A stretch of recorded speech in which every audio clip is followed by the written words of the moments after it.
हळद रुसली कुंकू हसले या मालिकेच्या पुढील काही येणाऱ्या भागांचे अपडेट जाणून घेऊया आपल्या आजच्या या व्हिडिओमध्ये. चला तर मग प्रेक्षकांनी सुरुवात करूया आपल्या व्हिडिओला. तर आता आपण इथे पाहणार की कशा पद्धतीने आता इकडे स्वतः आपण आपल्या सुनेच्या म्हणजेच इकडे कृष्णाच्या नजरेत चांगलं होण्यासाठी अनुसया उचलणार समरवर हात, तर दुसऱ्या बाजूला दुष्यंतसुद्धा बाळजाबाईची चांगली लायकी काढून टाकणार. आता नेमकं काय घडतं हे सगळं आपल्या या व्हिडिओमध्ये शेवटपर्यंत पाहूया. तर इकडे आता पूजा आणि समर हे दोघंजणं आईस्क्रीम खायला निघालेले असतात. पण आता ते दोघं आईस्क्रीम खायला निघालेले असताना आता दोघंजणं एकमेकांबरोबर जाताना रस्त्यात गप्पा मारत असतात. समर पूजाला स्वतःच्याबद्दल गोष्टी सांगत असतो, पूजाला तिच्याबद्दलही विचारत असतो. पूजाला तो तिचं क्वालिफिकेशन विचारतो, तिने कुठे आधी नोकरी केली आहे, तिच्या आयुष्यात काय काय घडामोडी घडल्यात सगळं विचारतो. आता पूजा त्याला सगळं काही तिच्याबद्दल छान छान सांगत असते. समरला आता पूजाबद्दल गोष्टी ऐकून आवडायला लागते पूजा. त्याला वाटतं खरंच ही मुलगी किती छान आहे, किती हुशार आहे, किती शिकलेली आहे, तरीसुद्धा किती समंजस, किती समजूतदार आणि सालस आहे, अगदी गोड आहे ही मुलगी, मला तर ही लई आवडली आहे असं आता तो स्वतःच्याच मनातल्या मनात बोलत असतो. आता पूजा विचारते, काय रे काय झालं, तू एकाएकी असा गप्प का बसलास? समर म्हणतो, नाही काय नाही, ते आपलं उगाचच, तुम्ही काही लक्ष देऊ नका, तुम्ही बोलत जावा मी ऐकायलो, चालवता गाडी. आणि मग तो ती गाडी चालवता पूजाचं बोलणं ऐकत असतो. आता बघता ते लोक आईस्क्रीमचं दुकान ज्या ठिकाणी नेहमी असतं तिकडे पोहोचतात. पण आता आईस्क्रीम तिथे नसते, तो आईस्क्रीमवाला दुकान बंद करून निघून गेलेला असतो. आता आईस्क्रीमवाला गेल्यावर मग पूजा लगेचच नाराज होण्याचं नाटक करते. समर म्हणतो, काय झालं, आईस्क्रीम खायला मिळणार नाही म्हणून नाराजी वाटायला का काय तुमच्या चेहऱ्यावरती? त्याबरोबर मग पूजा म्हणते, हो मला ॲक्च्युली आईस्क्रीम खाण्याची आज खूप इच्छा झाली होती आणि आज अनायसे आईस्क्रीमवालाच नाही आहे, मग वाईट तर वाटणारच ना. समर म्हणतो, आत्ता म्हणलास ना की आपण दोघं फ्रेंड आहे म्हणून, मग माझ्या मैत्रिणीला काहीतरी खाण्याची इच्छा झाली आहे आणि तिला खायला मिळणार नाही असं होईल होय?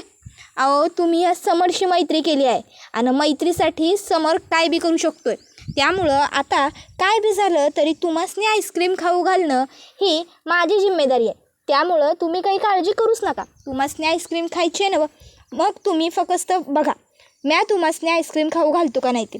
आणि मग आता ती म्हणते, म्हणजे ते कसं? समर म्हणतो, इथं दुकान बंद आहे पण पुढं तर दुकान कुठल्या तरी गावात चालू असेलच की, तुमचा आहे ना माझ्यावर विश्वास, म्या तुम्हासनी पुण्यांदा घरला आणून सोडन असा.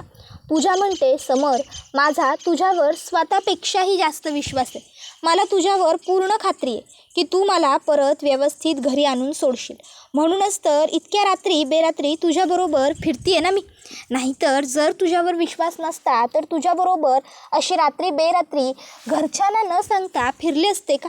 समर म्हणतो, काय तुम्ही माझ्याबरोबर फिरायला हे घरी तुम्ही कुणासनी सांगितलेलं बी नाही होय? पूजा म्हणते, काय सांगणार, मी अशी एका मुलाबरोबर भटकते, हे घरी आईला कसं सांगू, आईला कळलं तर आई काय बोलेल? त्याबरोबर समर म्हणतो, बरं सांगा, लवकरच काहीतरी घरला सांगा. पूजा म्हणते, पण काय सांगू, कोण आहेस तू माझा?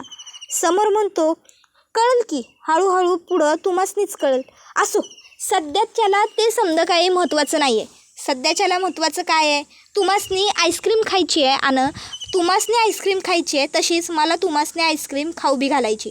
चला बघू कुठंतरी दुकान चालू घावल. आणि मग आता समर पूजाला गाडीवरती बसवतो आणि दोघंजणं आता पुढे जाऊ लागतात. आता दोघं पुढे चाललेले असतात. पूजा म्हणत असते, समर मला काही वाटत नाही, माझ्या नशिबात आज आईस्क्रीम खाणं आहे. समर म्हणतो, काळजी करू नका, हाय तुमच्या नशिबात आईस्क्रीम खाणं, म्या म्हणलंय नवं त्यामुळं तर हायच, शेवटी रांगडे पाटलांचं रक्त वाहत आहे आमच्या अंगात, आम्ही जे बोलतो ते करतोच. त्यानंतर मग आता बघता ती लोक एका दुकानाच्या तिथे पोहोचतात आणि तिथे त्यांना आईस्क्रीम मिळतं. आता समर म्हणतो, काय बोललो होतो की नाही मी आईस्क्रीम देणार म्हणून, बघा आलो का नाही घेऊन. त्याबरोबर पूजा लगेचच नाटक करते की तिला जणू काही ती आईस्क्रीम बघून खूप आनंद झाला. मग समर ताबडतोब 2 आईस्क्रीम खरेदी करतो आणि आता तो पूजाला छान थंडगार आईस्क्रीम खायला देतो आणि म्हणतो, हे घ्या, हे आईस्क्रीम पण अगदी तुमच्यासारखं आहे बघा, थंडगार आणि ग्वाड, घ्या खा, थंड आहे तोवर. त्याबरोबर मग पूजा काही आता आईस्क्रीमचा कोन हातात घेत नसते, ती समरला म्हणते, असं काय करतोयस? एवढ्या आवडीने एवढं सुंदर छान थंडगार आईस्क्रीम माझ्यासाठी घेतलं आहेस आणि मी माझ्या हाताने खाऊ? समर म्हणतो, म्हणजे पूजा म्हणते, भरव ना मला तुझ्या हाताने. नाही म्हणजे तुला आवडणार असेल मला भरवायला तरच, हां, नाही म्हणजे तुला चालणार नसेल तर. त्यावर समर म्हणतो, आओ आवडेल की मला तुम्हासनी माझ्या हाताने आईस्क्रीम भरवाय. आणि मग लगेचच आता समर हा पूजाला स्वतःच्या हाताने आईस्क्रीम भरवतो. आता हे सगळं काही भंप्या बघतो आणि हे सगळं बघून भंप्याला कळतं की पूजा नक्कीच आता समरच्या मागे लागलेली आहे. मग भंप्या काय करतो, भंप्या ताबडतोब कृष्णाला फोन करतो आणि कृष्णाला आता तो ह्या सर्व गोष्टी सांगतो की कृष्णे, मी आत्ता जेवून शतपावलीला निघालेलो असताना मला इथं पूजा आणि तुझा धीर समर दिसलाय. तुला तर माहिती आहे पूजा नक्की काय लायकीची पोरगी आहे. ती समरला स्वतःच्या जाळ्यात ओढण्याचा प्रयत्न करायला लागले असं मला तरी वाटायलं. कृष्णे, हे समजा काही बरोबर नाही आहे. तू लवकरात लवकर समरशी बोल. कृष्णा म्हणते, ठीक आहे भंप्या, मी काय करायचं ते बघतो. पण होय, तू मला आत्ता जे काही सांगितलं आहेस ते इतर कुणाला बी सांगायला जाऊ नगस. मला बोलला आहेस तेवढंच पुरे झालं. त्यानंतर कृष्णा, काय करायचं ते मी बघते, तू टेन्शन घेऊ नगस, एवढं बोलून फोन कट करते. आता कृष्णा फोन तर ठेवते, पण कृष्णाला टेन्शन आलेलं असतं.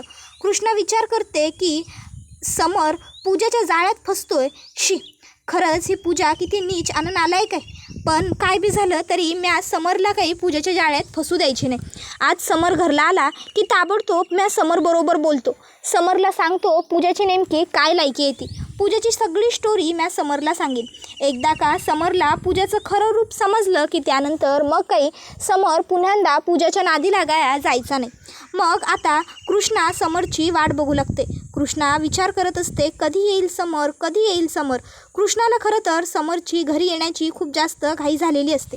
मग आता समर जेव्हा घरी येतो, कृष्णा नोटीस करते समरचा चेहरा खूपच जास्त आनंदी असतो, खूप जास्त खुललेला असतो.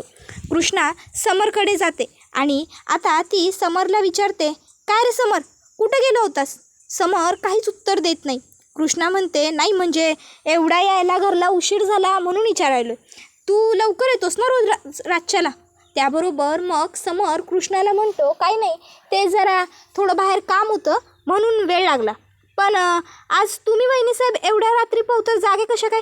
नाही म्हणजे रोज तर तुम्ही लवकर झोपून जाता ना म्हणून विचारायलो. त्यावर कृष्णा म्हणते, नाही काही नाही, मी आपली सहजच जागी होते. त्याबरोबर मग लगेचच समर हा कृष्णाला म्हणतो, बरं वहिनी मी येतो. त्यावेळी कृष्णा म्हणते, थांब समर, मला तुझ्याशी थोडं महत्त्वाचं बोलायचं आहे. समर म्हणतो, सकाळच्याला बोलू की?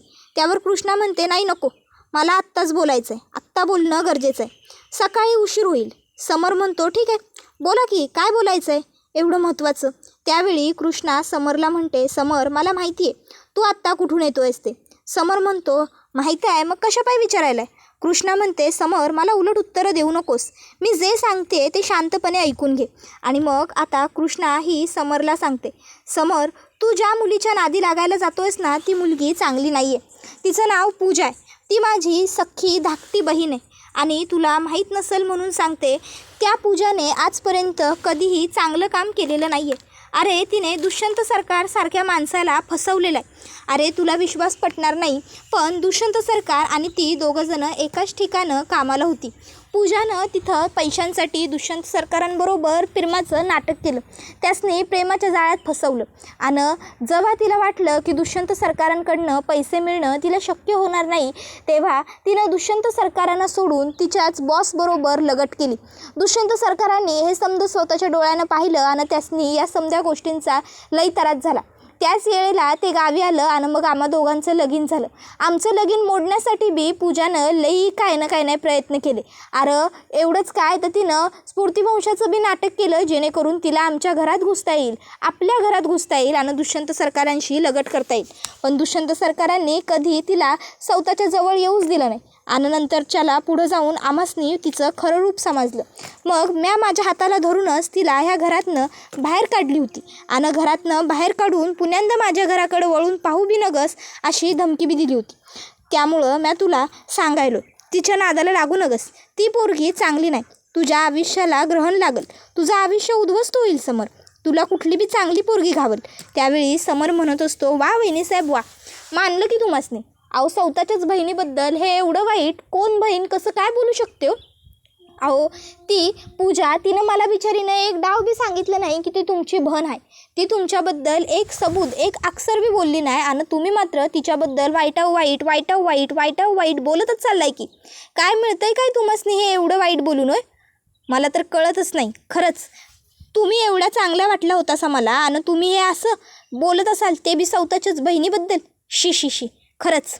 त्याबरोबर कृष्णा म्हणत असते, समर अरे म्या कशापायी खोटं बोलीन बाबा तुझ्याशी? मला तुझ्याशी खोटं बोलून काय मिळणार आहे आणि ते पण स्वतःच्याच बहिणीच्या बाबतीत. हे बघ समर, मी जे काय बोलायलो आहे की नाही ते खोटं नाही आहे, ते खरं आहे. म्या खरं बोलायलो तुझ्याशी. तुला जी पोरगी एवढी गुणाची आणि चांगली वाटायला नवं, ती पोर तेवढी गुणाची आणि तेवढी चांगली नाही आहे. पूजा धड पोरगी नाही आहे, ती तुझं आयुष्य उद्ध्वस्त करील, खराब करील. अरे दुष्यंत सरकारांचा विचार कर की. दुष्यंत सरकारांसारख्या एवढ्या हुशार माणसाला तिनं फसवलं, गंडिवलं, तर मग तू काय आहेस तिच्यासाठी? त्यावर समर म्हणतो, बाद झाला वहिनीसाहेब, म्या उगाच तिच्याबद्दल काय बी ऐकून घेणार नाही आणि मुळात माझा तुमच्यावर विश्वासच नाही आहे. त्यावर कृष्णा म्हणत असते, समर बघ आत्ताच बघ, अरे किती फूट पडली ती ना आपल्यात. अरे आपलं नातं बहीण भावासारखं होतं आणि ती पूजा तुझ्या आयुष्यात काय 2-4 दिवसात आली असेल आणि आता बघ कसा माझ्याशी कसा त्या पूजेसाठी भांडायलास तू. कळायलं आहे का तुला? अरे त्या पूजेनं घरात येण्याआधीच घरात कलेश निर्माण करायला सुरुवात केली आणि तरी बी अजून तू तिचीच बाजू घ्यायलास, अजून तू तिचीच वकिली करायलास, तरफदारी करायलास. हे बघ समर, तू त्या पोरीला ओळखत नाहीस. तू या गावात आत्ता आलायस, पर मी या गावात लहानाची मोठी झालोय, मी या घरात लहानाची मोठी झालोय. त्यावर समर म्हणतो ह्या. त्यावर कृष्णा म्हणते ह्या म्हणजे त्या पूजी संगट तिच्या घरला. भैरूबानं मला घरला नेल्याच्या नंतर माझा समजात जास्त तिरस्कार जर कोणी केला असेल ना तर तो पूजीनं. तो बी मॅथ तिचा जीव वाचवलेला असताना. जर मॅथ तिच्यासाठी एवढं काय आचपावतर करून पण ती मला कधी स्वतःची आपली बहीण मानत नाही, तर तू तर तिच्यासाठी काहीच नाही. पूजीला फक्त पैसा वाढ लागतो, तिला फक्त पैशावर प्रेम होऊ शकतं, माणसाबद्दल तिला काय बी वाटत नाही. समजलं नवं? म्हणून सांगायलोय तिच्यापासून लांब राहा. समोर म्हणतो, तुला वाटतं की ती जर ह्या घरात माझ्याबरोबर लगीन करून आली तर ती तुला वरचढ ठरल म्हणून तू हे समज बोलायलास. त्याबरोबर मग आता कृष्णा समरला समजावत असते पण समर ऐकत नसतो. आता अनुसया ही या दोघांचं बोलणं ऐकते. अनुसयाला तर कृष्णाच्या नजरेमध्ये महान बनण्यासाठी सध्या संधीच हवी असते. त्यामुळे आता अनुसया तिकडे येते आणि समरला समर असं ओरडत ते खणखणावून मुस्कटात लगावून देते. आता कृष्णा लगेचच अनुसयाला म्हणते, अहो सासूबाई काय करायलायस हे? हात कशापायी उगारलास तुम्ही त्याच्यावर? त्यावर मग लगेचच अनुसया म्हणते, कृष्णे मी जे काही केलं आहे की नाही ते अगदी बराबर आहे. अगं हात उगारला त्यात काय बी चुकीचं नाही आहे. बरंच झालं मी त्याच्यावरती हात उगारला ते. अगं तू बघितलं नाहीस तो तुला कसे उलटे-पालटे प्रश्न विचारायला येते, तो तुला किती उलटं-पालटं बोलायला येते. अगं मोठी वहिनी आहेस ना तू त्याची. मग जर तू त्याला एखादी गोष्ट सांगायल्यास तर तुझं ऐकणं त्याचं कर्तव्य नाही आहे का? तू बोलत असशील तर तू खोटं का बोलत असशील असं वाटत नाही आहे का त्याला? उगाच काहीतरी बडबडायचं म्हणून बडबडतोय वेड्यासारखा.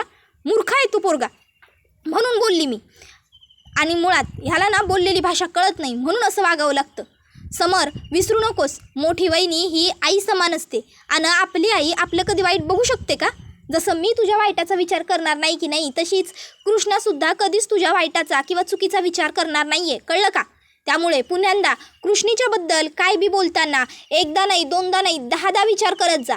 लक्षात ठेव, कृष्णा ही तुझी वहिनी आहे आणि पुन्यांदा तिच्या बाबतीत चुकीचं बोललेलं किंवा चुकीचा विचार केलेला म्या खपून घ्यायचो नाही. कळलं? समोर म्हणतो आहे अगं परती पूजा. त्यावर मग लगेचच अनुसया म्हणते, बास पूजेचा विषय हितच संपवायचा.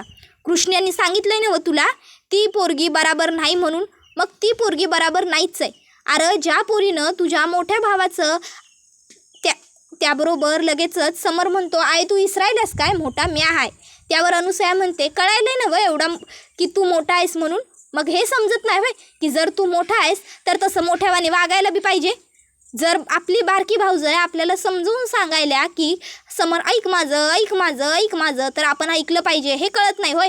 तेव्हा कुठं अक्कल जाते तुझी शान खायला? त्यावर समर म्हणतो आहे. त्याबरोबर ती म्हणते, आवाज खाली. समर इसरायचं नाही या, मी तुझी आय हाय. माझ्याबरोबर बोलताना आवाजाची पट्टी कायम खालचीच असली पाहिजे. माझ्याशी व्यवस्थित बोलायचं, नाहीतर म्या तुझं काय करीन की नाही ते मला बी सांगता यायचं नाही. उगाचच्या उगाच प्रत्येक वेळी चुकीचं बोलत असतोस तू. प्रत्येक वेळी तुला हवं तसंच घडणार असं होऊ शकत नाही.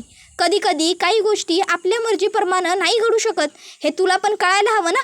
पण नाही, कायम नेहमी आपल्याला हवं तसंच घडल अशी एक मूर्खासारखी मनसमजूतच तू करून घेतलीस ना. तर दुसऱ्या बाजूला आता इकडे मैनावती आणि गणपत हे दोघंजणं बोलत असतात. मैनावती विचारत असते, अहो बाळजाबाईंना एवढं लागलं कसं. त्याबरोबर आता गणपत मोठमोठ्याने जोराजोरात हसतो. मैनावती म्हणते, अहो तुम्ही एवढे हसताय का. त्यावर गणपत म्हणतो, अगं कारण बाळजाबाईंना ते लागलेलं नाही आहे. बाळजाबाईंनी काय जबरदस्त ॲक्टिंग केली. तू एवढी ड्रामेबाज आहेस तरी तुलाही ओळखता नाही आली. त्यावर मैनावती म्हणते, म्हणजे. त्याबरोबर मग आता गणपत काका सांगायला लागतो, अगं बाळजाबाईंना खरं तर ह्या कामाचा लई जास्त वनवास आला होता. बाळजाबाईंना असं वाटत होतं की मला हे काम बीम काही करायचंच नाही आहे. पण त्यांनी कृष्णीला काम करायला नकार दिला असता तर उगाच वादावादी झाली असती, तमाशे झाले असते. म्हणून मग त्यांनी सोपा मार्ग निवडला. तो म्हणजे त्यांनी काय केलं तर त्यांनी स्वतःच्याच हातानं तिथे पडलेल्या एका लाकडानं स्वतःला मारून घेतलं आणि मग नाटक केलं लागल्याचं, दुखल्याचं. आणि मग मला दुखतंय, मला कसा त्रास होतोय हे त्यांनी दाखवून दिलं आणि ते दाखवीतच त्या घरला आल्या. कळलं का. आणि कुणाला कळलं बी नाही. आणि कृष्णीला त्यांनी विचारलं की कृष्णे मी काम नाही केलं तर चालेल का. तर कृष्णीनं त्यासनी होकार भी दिला. अगं बाळजाबाई आहेत त्या, बाळजाबाई डोकेलिटी कशी वापरायची ना हे बरोबर त्यांच्याकडनं शिकायचं. त्यांनी अगदी सिस्टमॅटिकली काम केलं. सिस्टमॅटिकली त्यांनी एकदम कृष्णाचा काटा काढला. कृष्णाला कळलं बी नाही आणि त्यांनी कृष्णाला येडं बनवलं. ह्याला म्हणतात बाळजाबाई. येडा बनवून पेढा कसा खायचा ना हे बाळजाबाईसनी अगदी बरोबर समजतंय बघ. आणि म्हणूनच तर म्या म्हणतो ना, मग तुला नेहमी बाळजाबाईंसारखं बनायला शिक, बाळजाबाईंसारखे विचार करायला शिक. त्यावर लगेच मैनावती म्हणते, ओ गप्प बसा, त्या कटकारस्थानी बाईचं मला काही सांगू नका. त्याबरोबर गणपत हा म्हणत असतो जोरात हसून, पण ते बाकी काही असो पण बाळजाबाईने ॲक्टिंग मात्र खतरनाक केली. त्याबरोबर हे सगळं काही आता दुष्यंत ऐकतो आणि दुष्यंतला हे सगळं ऐकून खूप जास्त राग येतो, खूपच जास्त राग येतो. त्याला वाटतं की याचा अर्थ पुन्हा एकदा आईने फक्त नाटक केलं, ढोंग केलं, ड्रामा केला. तो विचार करतो की मी आईवरती विश्वास ठेवत होतो, मला वाटलं की खरोखर आईला लागलं आहे, आईला त्रास होतो आहे, पण शी. आणि मग दुष्यंत म्हणतो आता मी आईला सोडणार नाही आहे. आणि मग तो आता रागारागाने लगेचच्या लगेच बाळजाबाईंच्या खोलीत येतो. बाळजाबाई आता दुष्यंतला बघून नाटकं करू लागतात. आई ग दुष्यंत म्हणतो, बास बास बाळजाबाई बास. अहो अजून किती ढोंग करणार आहात, अजून किती नाटकं करणार आहात. काहीच वाटत नाही का हो तुम्हाला एवढं ढोंग करताना आणि नाटक करताना. तुम्हाला काय वाटलं मला कळत नाही आहे. हां ऐकलंय सगळं बोलणं ऐकलं आहे मी गणपत काकांचं आणि मैनावती काकूचं. समजलं मला की सगळं नाटक करताय तुम्ही. स्वतःच्याच हाताने स्वतःलाच इजा करून घेताना काहीच वाटलं नाही. मन कसं धजावलं हो तुमचं. हां मरू देत, मला ना तुमच्याशी काही बोलण्यात रसच नाही आहे. तुमच्या इतक्या खालच्या पातळीचा विचार कुठली बाई करूही शकते असा विचारही मुळात माझ्या मनात येऊ शकत नाही. तुमच्या इतकं विचित्र डोकं कोणालाच देवाने द्यायला नको अशी मी देवाकडे प्रार्थना करतो. खरंच तुम्हाला सुधारण्यासाठी कितीही संधी दिला ना तरी तुम्ही सुधारू शकत नाहीच. ते म्हणतात ना पालथ्या गड्यावर पाणी, ते हे असं. त्याबरोबर मग आता लगेचच बाळजं दुष्यंतला म्हणत असते, दुष्यंता अरे तू हे समजा काय बोलायलास. अरे म्या असं कशा पायी करीन. दुष्यंता अरे तू माझा एकुलता एक लेक आहेस. तूच जर माझ्या बाबतीत ह्यो असं दाखवलंस, माझ्यावर विश्वास नाही ठेवलास तर माझ्यावर लोक कसा विश्वास ठेवणार. त्यावर दुष्यंत म्हणतो मला काही विश्वास वगैरे ठेवायचा नाही आहे तुमच्यावर, कारण मुळात तुम्ही विश्वास ठेवण्याच्या पात्रच नाही आहात. हे कळायला मला जरा उशीर झालाच आहे, पण आता मला चांगलं कळालं आहे. त्यामुळे मी पुन्हा काही तुमच्यावर विश्वास ठेवण्याची एवढी मोठी चूक करणार नाही आहे. एकदा केली आहे हो, पुन्हा नाही. एकदा होते ती चूक, पुन्हा पुन्हा होतो तो गुन्हा. आणि मी गुन्हा करू शकत नाही कारण मी एक हुशार, सुजान आणि सुशिक्षित व्यक्ती आहे. मला चांगलं आणि वाईट याच्यातला फरक कळतो. असो, तुमच्याशी बोलून मी माझा अमूल्य वेळ वाया घालवलाच आहे, पण आणखीन नाही घालवू शकत. तुम्ही सुधरूच शकत नाही हे मात्र आता मला कळून चुकलं आहे. एवढं बोलून दुष्यंत तिकडनं रागारागात निघून जातो. त्याबरोबर हा व्हिडिओ इथेच संपतो. व्हिडिओ आवडला असेल तर व्हिडिओला लाईक करा. चॅनलवर नवीन असाल तर चॅनलला सबस्क्राईब करा आणि बेल आयकॉन आठवणीने प्रेस करा, जेणेकरून तुम्हाला पुढच्या प्रत्येक व्हिडिओचं नोटिफिकेशन मिळत जाईल आणि सर्व व्हिडिओंचा आनंद हा अगदी उत्तम पद्धतीने घेता येईल. चला तर मग प्रेक्षकांनो, आजच्या पुरतं इथेच थांबूया. पुढचा व्हिडिओ येईपर्यंत या व्हिडिओ तो छान पद्धतीने आनंद घेत राहा. तुम्हाला हळद रुसली कुंकू हसले ही मालिका कशी वाटली ते आम्हाला कमेंटमध्ये नक्कीच सांगा. टाटा बाय बाय, धन्यवाद, take care all of you.